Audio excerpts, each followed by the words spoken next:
Hello everyone, welcome back to my channel Microbiology Simplified. I am your guide and mentor Dr. Amit Kumar Singh. In this video PYQ series, I have discussed about reactive arthritis. This topic is one of those topics if you have not gone before, you may find it difficult to answer question from this topic. So that's why I've included this topic in my PYQ series. So just let's start the video without wasting any time. So the PYQ asked in this topic was a patient was brought to the OPD with complaints of swollen and tender knee joint, and he gave a history of an episode of bloody diarrhea and fever 2 weeks before. Which of the following organism could be responsible for the present complaints? Shigella species, Giardia, rotavirus, E. coli. So the case is of swollen tender knee joint.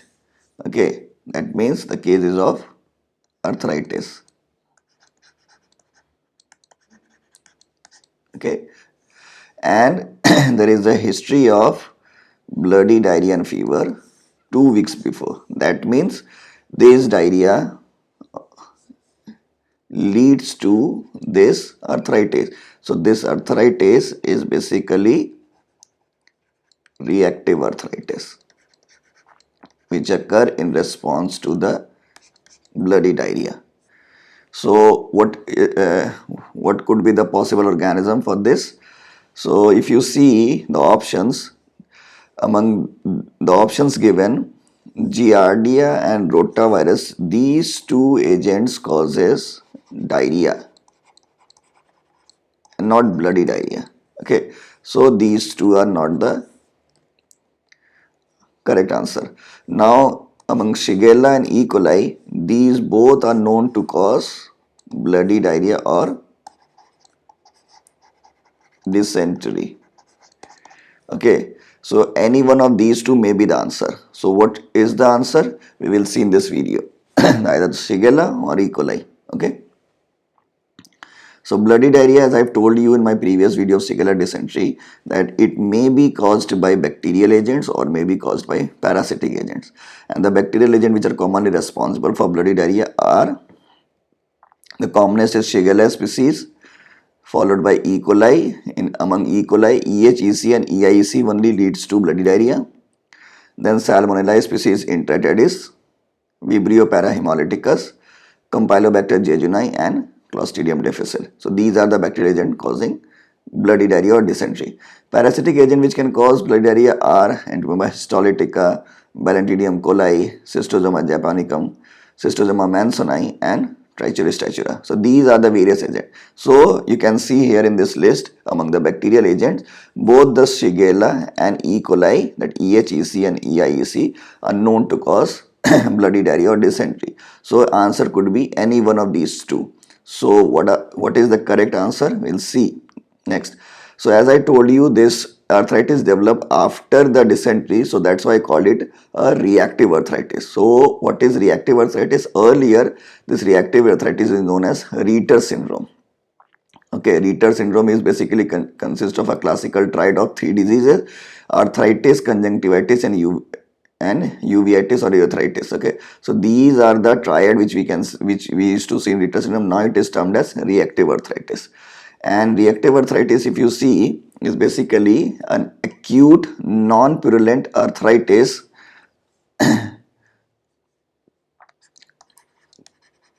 complicating infection elsewhere. So anywhere in the body, if there is infection, if that complicate and leads to a non-purulent arthritis, so that arthritis will be called as reactive arthritis. And the inciting infection which leads to reactive arthritis, divided this reactive arthritis into two types. One is sexually acquired reactive arthritis and another is post-dysenteric reactive arthritis. So this sexually acquired reactive arthritis is basically caused by the agent which causes urethritis, and both the non-gonococcal and gonococcal urethritis are known to cause sexually acquired reactive arthritis. In short, we can call it SARA, sexually acquired reactive arthritis. So both NGU and GU agents can cause SARA, But then this NGU agent are more commonly associated with SARA compared to GU. So these are the agent which causes NGU and this causes GU. Among the NGU, Chlamydia trachomatis is the most common agent associated with reactive arthritis. Okay, remember this.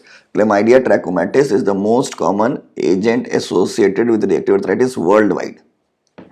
Okay, and among the agent causing dysentery, if you see Salmonella species, Shigella species, Yersinia enterocolitica, Yersinia pseudotuberculosis, Campylobacter jejuni, and Clostridium difficile, all the agent which causes dysentery except E. coli can cause reactive arthritis. So now here itself you know that the E. coli is not the answer, because though E. coli causes dysentery, but it does not lead to reactive arthritis. Okay, and also among Shigella species, if you see, Shigella flexneri is known to cause most of the cases, and Shigella sonnei and Shigella dysentery are less common cause of reactive arthritis. Okay, so among Shigella species, the commonest species leads to reactive arthritis is Shigella flexneri. Okay, so these are the various agents or various agents causing infection which leads to reactive arthritis. Now coming to the clinical feature. So before that we will see the male-female ratio. So male-female ratio in case of SARA, if you see, it is more common in males. However, in case of post-eccentric reactive arthritis, it is 1:1, that both male and females are equally affected. Okay, and the clinical feature which we see, the antecedent infections, that is either this genitourinary infection or this dysentery, usually occur 1 to 4 weeks before the onset of symptoms of reactive arthritis. Okay, so how many weeks before? 1 to 4 weeks. As in this case, it is mentioned 2 weeks before there was a presentation of diarrhea, or the patient suffered from diarrhea 2 weeks before. So usually the antecedent infection occurs 1 to 4 weeks before the onset of symptoms of reactive arthritis. Apart from that, the clinical feature includes arthritis, and arthritis, if you see, it is asymmetrical and additive.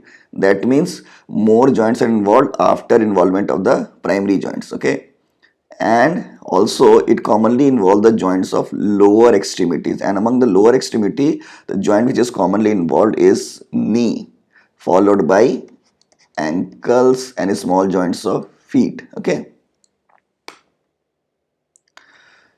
and also the joint is painful, the arthritis is painful with tense joint effusion, and it is more commonly seen in the knee joint. Okay, so the knee joint is commonly affected in the arthritis or reactive arthritis. Okay, and also we can see dactylitis or sausage digit, which we can see also in psoriatic arthritis, polyarticular gout, and sarcoidosis. Okay, so it is not specific to reactive arthritis, the sausage digit. It can also be seen in psoriatic arthritis, polyarticular gout, and sarcoidosis.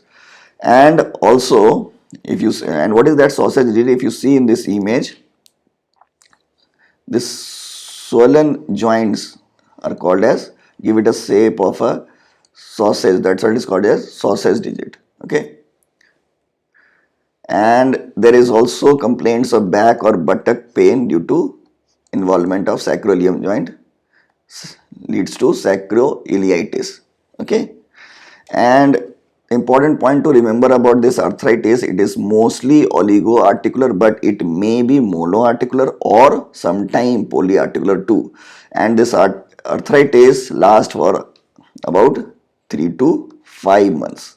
Okay, apart from arthritis, we can also see urogenital lesions, and which occur throughout the course of the disease. This lesion occur throughout the course of the disease, and among men, if you see, the lesion are urethritis and prostatitis. This urethritis can be seen in the reactive arthritis caused by either SARA or PDRA. Okay, so both in SARA and PDRA we can see urethritis. Okay, and prostatitis also commonly seen. Among women, cervicitis or salpingitis is commonly seen. Apart from urogenital lesion, ocular disease also occur, in which we can see transient asymptomatic conjunctivitis and anterior uveitis. So these are the various system involved in this reactive arthritis apart from arthritis. And also you can see mucocutaneous lesion. Okay, and in mucocutaneous lesion, if you see, you may find superficial transient oral ulcer or keratoderma belonorrheaca. And what is that? Keratoderma belonorrheaca. Keratoderma belonorrheaca is basically vesicle or pustule which become hyperkeratotic and ultimately form crust, and it is commonly seen in palms and soles. So it will appear like this. So this is an image of palm. You can see the crust formed over the vesicle or pustule. So initially it will start as a vesicle, like you can see here, which later become hyperkeratotic and ultimately crust is formed over it. So this is known as keratoderma belonorrheaca. Apart from keratoderma belonorrheaca, another mucocutaneous lesion is known as succinate balanitis. What is succinate balanitis? It is similar painless condition on glans penis in which vesicle ruptures and form superficial erosion or superficial ulcer as seen in this image. You can see initially vesicle was there, with later on ruptured and formed superficial erosion on the glans penis. So this is known as succinate balanitis. Okay, and the outcome is poor among HLA-B27 positive individual. Okay, the outcome is poor in HLA-B27 positive individuals. Okay.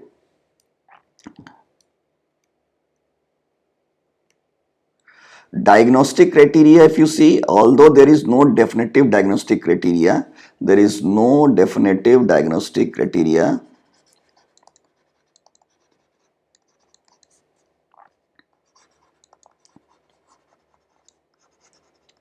but the fourth international workshop of reactive arthritis in 1999, a diagnostic criteria was proposed, and it contains of a major and a minor criteria. And the major criteria includes, first, arthritis obviously, which should be asymmetric, oligo or monoarthritis, and involves lower extremities. Okay, and the which joint is common involved? Knee joint. And then preceding infection, either of the two which I mentioned, either enteritis, and for that diarrhea should be present for at least a day, and this enteritis should be within 3 days to 6 weeks before, or urethritis, in which dysuria or discharge should be present for at least 1 day, and it should be present 3 days to 6 weeks before the onset of symptom of reactive arthritis. Minor criteria includes triggering infections, evidence of triggering infections by positive nucleic acid amplification test for chlamydia trachomatis, or positive stool culture for the agent causing dysentery. Okay, and also there should be evidence for persistent synovial involvement. So these are the minor criteria and these are major. So to call it a definite case of reactive arthritis, two major and a minor criteria is required. Otherwise, it will be called probable reactive arthritis if only two major and no minor, or one major and more than one minor criteria. Okay, so this was the diagnostic criteria proposed, but yeah, this is yet not accepted as a diagnostic criteria for diagnosing reactive arthritis. And the treatment is by giving NSAIDs, which should be given at a high dose, and disease modifying anti-rheumatic drugs can be given, and the commonly drug which is used is sulfasalazine. So this is a brief and quick lecture I can say on reactive arthritis, and it is definitely helpful to you if you just go through it and make your own notes. Okay, so all the best, take care.